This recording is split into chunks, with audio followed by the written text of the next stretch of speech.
Linda and I had been married for 12 years. I worked as a mechanic at the Ford plant in Detroit. She was a nurse at the local hospital.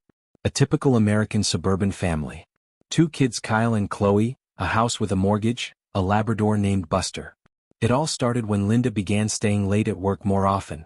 She said the hospital was short-staffed and she had to work overtime. I didn't suspect anything wrong. Healthcare is indeed a demanding field, especially after the pandemic. Then came the strange phone calls. Someone would call our house, but when I picked up, they'd hang up immediately. Linda said it was probably wrong numbers or telemarketing. Sounded logical. One day I came home earlier than usual, a machine broke down at the plant and we were sent home. There was an unfamiliar car parked near our house, a black BMW. I thought it belonged to the neighbors, but when I entered the house, I heard voices from the kitchen. Linda was talking to a man I'd never seen before. Tall, in a suit with a neat beard. They were sitting at the kitchen table discussing something, holding some papers. "Hi honey," Linda said when she saw me. "This is Mr. Walker from the insurance company. He came to process the paperwork for your work injury." I was surprised. What injury? I had never been injured at work and never filed an insurance claim. "Excuse me," I said to Walker. "But I don't understand what injury you're referring to?" Walker smiled and stood up. "Sorry for the confusion. There must have been a mistake with the paperwork. I'll check everything at the office right away." He quickly gathered his papers and left. Linda said she didn't understand either. Maybe one of my coworkers gave them our address by mistake. The next few weeks were quiet, but I couldn't shake the feeling that something was wrong. I started noticing small details. New earrings on Linda, perfumes that weren't there before, unfamiliar numbers in our landline's call log. The decisive moment came a month later. I was driving home from work and saw Linda near the shopping mall. She was getting into that same black BMW with that same Mr. Walker. I parked at a distance and followed them. They drove to the Hampton Inn Hotel on the outskirts of town. I waited in my car for 2 hours until they came out. Linda looked disheveled and Walker was holding her hand. That night I said nothing to my wife.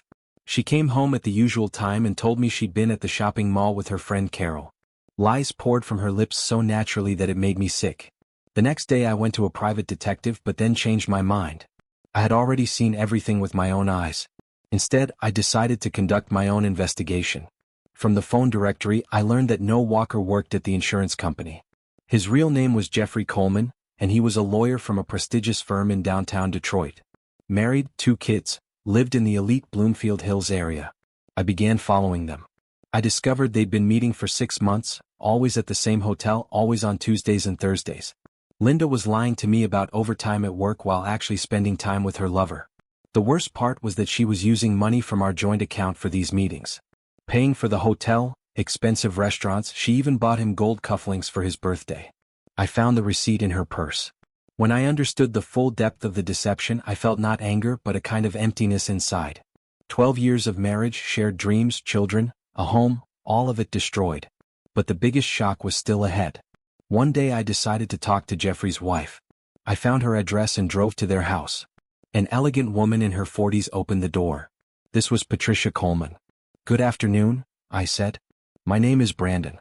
I'd like to talk to you about your husband." She invited me in and made tea. When I told her about Jeffrey's affair with my wife, she wasn't surprised. "I know about Linda," she said calmly. "But it's not what you think." Patricia told me an incredible story. It turned out Jeffrey hadn't met my wife by chance. Linda had contacted him for help, but not as a lover, as a lawyer. A year ago, my wife had been in a car accident while driving home from work. She hit a pedestrian at a crosswalk. The man died on the spot. Linda fled the scene. The victim's relatives hired a private detective who identified the perpetrator. They threatened to sue and demanded compensation of $500,000, otherwise they promised to go to the police. Linda panicked and turned to Jeffrey Coleman, who was famous for his ability to solve complex cases without publicity. She wanted to hide this story from me so I wouldn't learn about her crime. Jeffrey agreed to help on the condition that Linda pay his fee not with money, but in another way. He had long dreamed of an affair on the side, and Linda was a beautiful woman. That's how their relationship began. Linda became the lawyer's mistress not out of love, but because of blackmail.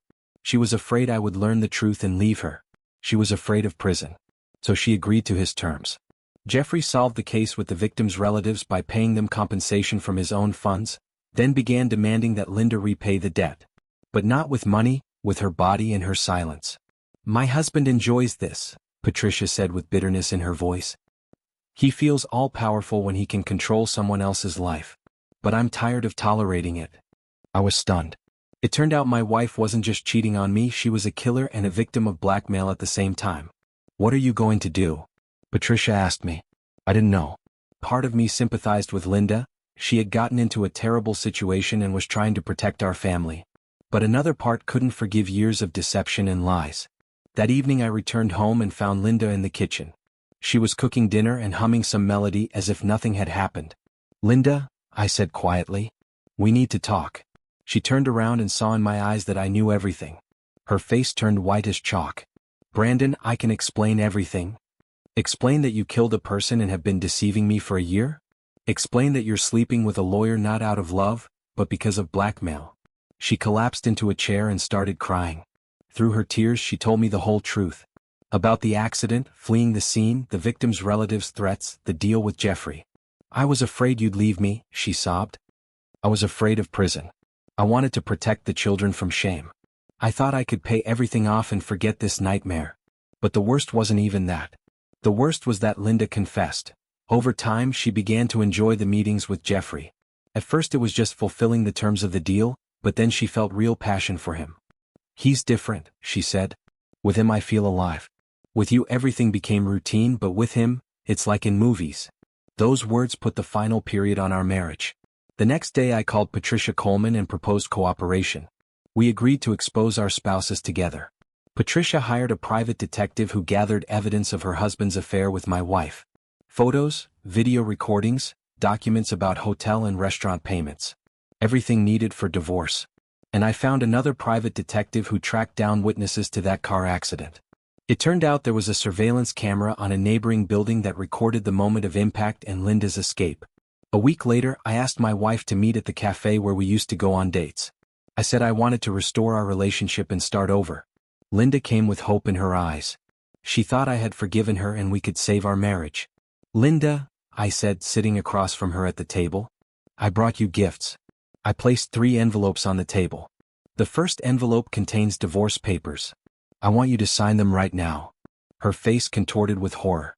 The second envelope contains evidence of your accident. Tomorrow I'll take it to the police if you don't sign the papers. She started crying. And the third envelope contains photos of your meetings with Jeffrey. I'll send them to his wife if you resist. Brandon, please. You destroyed our life with lies and betrayal. Now I'm destroying yours. Fair, isn't it?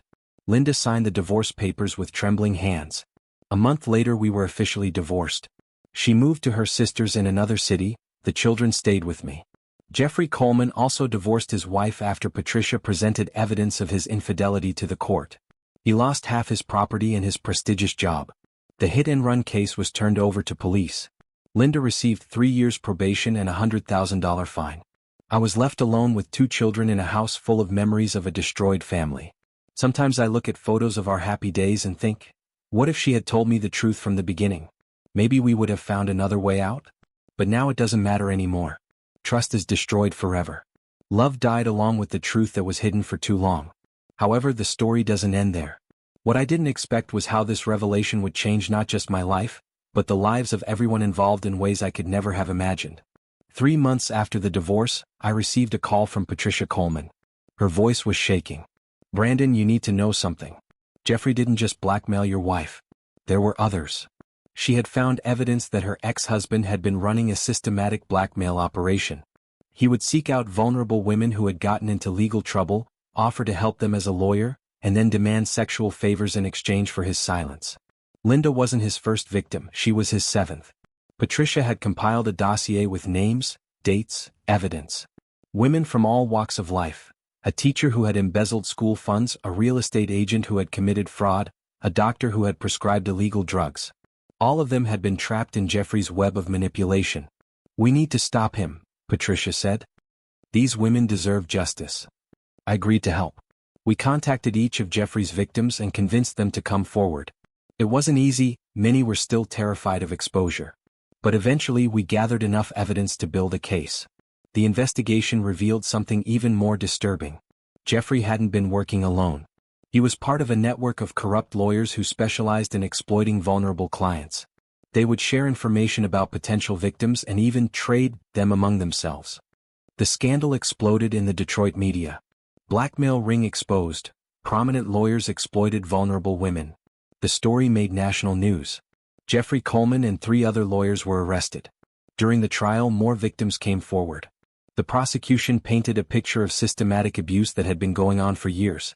Linda was called as a witness. I saw her for the first time since our divorce when she took the stand. She looked older, thinner, broken. But when she spoke about what Jeffrey had done to her, there was strength in her voice I hadn't heard in years. "He made me believe I had no choice," she testified. "He convinced me that if I didn't comply, my children would lose their mother, my husband would leave me, and I would go to prison. I was trapped." The defense tried to argue that the relationships were consensual, that the women had willingly traded sexual favors for legal services.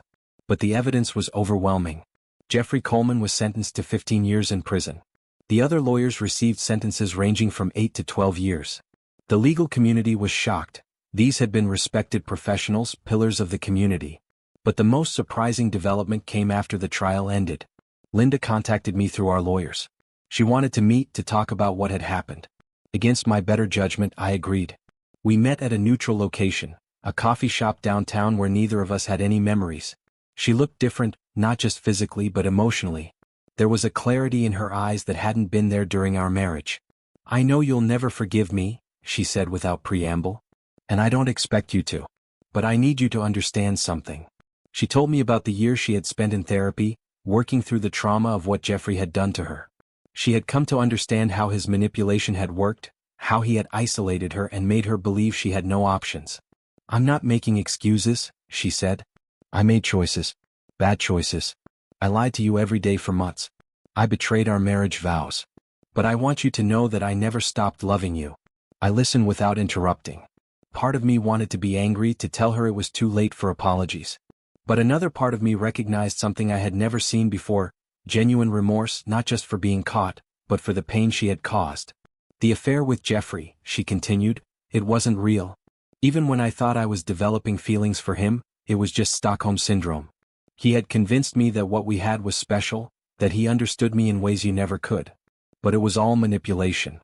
She had learned through therapy that Jeffrey used the same techniques on all his victims. He would make them feel special, chosen, while simultaneously making them believe they were worthless and deserved their situation. "I've been working with the other victims," Linda said. "Helping them heal, supporting them through the legal process. It doesn't undo what I did, but maybe it helps prevent it from happening to someone else." I found myself actually respecting this version of Linda, the one who could face the truth about what had happened to her without making herself into a complete victim. "What about the accident?" I asked. "The man you killed?" Her face crumpled. "I visit his grave every week. I've been in contact with his family. They don't forgive me, I don't expect them to. But I'm trying to honor his memory by making sure my mistake doesn't define the rest of my life." She had started a foundation for pedestrian safety, using the settlement money from her divorce to fund crosswalk improvements and driver education programs. It was her way of trying to atone for what couldn't be undone. We talked for 2 hours. It was the most honest conversation we'd ever had, even more honest than the one that ended our marriage. I realized that in 12 years together, we had never really talked, not about the things that mattered. When we parted, I felt something I hadn't expected: closure. Not forgiveness, that would take time if it ever came at all. But understanding. The children, Kyle and Chloe, had been struggling with the divorce and the revelations about their mother. They were angry, confused, hurt. But over time, as they learned more about what had really happened, their anger began to transform into something more complex. Kyle, who was 14, surprised me one day by asking if he could write a letter to his mother. "I want to understand," he said. "I want to know why she did what she did. Not because I'm ready to forgive her, but because I need to know." Chloe, who was 11, was more direct. "Mommy made bad choices, but she's still my mommy. I miss her."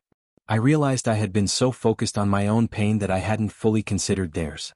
They deserved the chance to have a relationship with their mother, even if it could never be the same as before. We arranged supervised visits. Linda had moved back to Detroit after the trial, taking a job at a clinic in a low-income neighborhood. She was trying to rebuild her life, one day at a time. The visits were awkward at first. There was so much hurt, so much that needed to be said and couldn't be. But gradually the children began to reconnect with their mother. Not the mother they had known before, but the person she was trying to become. I watched from a distance, amazed by their resilience. Children, I realized, have a capacity for forgiveness that adults often lose. As for Patricia Coleman, she became an unlikely friend. We had bonded over our shared experience of betrayal, and that bond deepened as we worked together to expose Jeffrey's crimes. "You know what the strangest part is?" she said to me one evening as we sat in her garden, watching the sunset. "I feel grateful." Grateful? Grateful that I found out the truth. Grateful that I was strong enough to leave. Grateful that we were able to help those other women. If Jeffrey had never met Linda, if you had never discovered their affair, he would still be out there, destroying lives. She was right. Our personal tragedy had led to a larger justice. It didn't make the pain go away, but it gave it meaning. Patricia and I never became romantic despite what some people expected. We were both too damaged, too focused on healing. But we developed a deep friendship based on shared experience and mutual respect. A year after the trial, I received an unexpected call. It was from one of Jeffrey's other victims, a woman named Rachel who had been a social worker before Jeffrey destroyed her career. "I wanted to thank you," she said. "What you and Patricia did, exposing him, it gave me my life back. I'm working again, helping other survivors of abuse. None of that would have been possible if you hadn't been brave enough to speak up." Similar calls came from other victims. Women who had been living in shame and fear for years were finally able to heal and move forward with their lives. I began to understand that our story wasn't just about betrayal and revenge. It was about justice, healing, and the possibility of redemption. 2 years after the divorce, Linda asked if she could attend Kyle's high school graduation. I hesitated. It felt like opening an old wound. But Kyle wanted her there, and I realized it wasn't my decision to make. She came, sitting in the back row, trying to be invisible. But when Kyle's name was called, she stood and applauded with tears streaming down her face. For a moment, she looked like the woman I had fallen in love with all those years ago. After the ceremony, Kyle went to her. They hugged, and I saw him whisper something in her ear. She nodded, still crying. Later, he told me what he had said. "I forgive you, Mom. But it took me a long time to get here." That night, as I lay in bed reflecting on the day, I realized something had shifted inside me. The anger that had sustained me for so long was finally beginning to fade.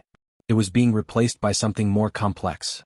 Understanding, acceptance, and yes, even a kind of forgiveness. I thought about the man Linda had killed in that accident, about his family's grief. I thought about Jeffrey's other victims, about the years of manipulation and abuse they had endured. I thought about my own children, trying to make sense of a world that had revealed itself to be more complicated than they had imagined. And I thought about Linda, who had made terrible choices but was now trying to live with the consequences, to make amends where possible, to become a better person. None of it was simple. There were no clean endings, no perfect justice, no complete redemption. But there was something else. The messy, imperfect, ongoing process of human beings trying to heal from trauma and make meaning from suffering. 3 years after our divorce became final, I ran into Linda at the grocery store. It was the first unplanned encounter we'd had since that coffee shop meeting.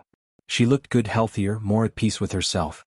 We made small talk about the children, about work, about the weather. Normal things that normal people discuss. As we prepared to part ways, she said something that surprised me.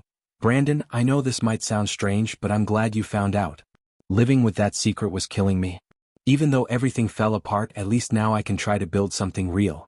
I nodded. I understood what she meant. The truth, no matter how painful, had set us all free in its own way. "Take care of yourself, Linda," I said. And for the first time in years, I meant it. That evening, I sat on my porch watching the sunset, thinking about the long journey that had brought me to this point. The betrayal that had destroyed my marriage had also led to justice for Jeffrey's victims, to healing for my children, and ultimately to a kind of peace I hadn't expected to find. I thought about the choice Linda had made that night 3 years ago, to lie to me about working late rather than tell me about the accident.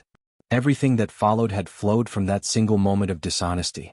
But I also thought about the choices I had made, to investigate rather than confront, to seek revenge rather than understanding, to protect my children while still allowing them to know their mother. We all make choices based on fear, on pain, on incomplete information. Sometimes those choices lead to tragedy. But sometimes, if we're lucky and if we work hard enough, they can also lead to redemption. The story of my marriage's end had become something larger than just one couple's divorce. It had become a story about justice, about the power of truth to heal, about the possibility of forgiveness even in the face of betrayal. As the stars began to appear in the darkening sky, I felt something I hadn't experienced in years: hope. Not for my marriage, that was truly over. But for the future, for my children, for all the people who had been hurt by Jeffrey's crimes and were now free to heal. The phone rang, interrupting my thoughts. It was Kyle calling from college. "Dad," he said, "I wanted to tell you something. I've been thinking about what happened with Mom, about everything our family went through. And I realize now that even though it was terrible, it taught me something important about the kind of person I want to be." "What's that, son?" "That telling the truth, even when it's hard, even when it hurts, is always better than living a lie. That people can make awful mistakes and still be capable of change. That forgiveness doesn't mean forgetting or excusing, but it does mean letting go of anger so you can move forward." I smiled, feeling proud of the young man he was becoming. Those are hard lessons to learn so young. "Yeah, but they're important ones. I love you, Dad. Thanks for being strong enough to handle the truth, even when it wasn't what you wanted to hear." After we hung up, I sat for a while longer in the gathering darkness. Somewhere across town, Linda was probably putting Chloe to bed after their weekly visit. Somewhere else, Jeffrey Coleman was sitting in a prison cell, hopefully reflecting on the damage he had caused. And here I was, a middle-aged mechanic from Detroit, somehow at the center of a story that had touched dozens of lives and changed them all in profound ways. I had started this journey as a betrayed husband seeking revenge. I was ending it as a father, a friend, and a man who had learned that sometimes the most terrible experiences can lead to the most unexpected forms of grace. The story wasn't over. Stories like this never really end. There would be more healing to do, more conversations with my children about complex moral questions, more work to support other victims of abuse and manipulation. But for tonight, it was enough to sit in the peaceful darkness and feel grateful for the long, difficult path that had led me home to myself. Thank you for watching the video to the end. Maybe YouTube will no longer offer you my channel, so subscribe to it by clicking subscribe on the right under the video to receive new interesting stories. Also on the right of the video there is a playlist with other interesting stories that you can listen to, and you can also write in the comments what stories you would like to see on the channel.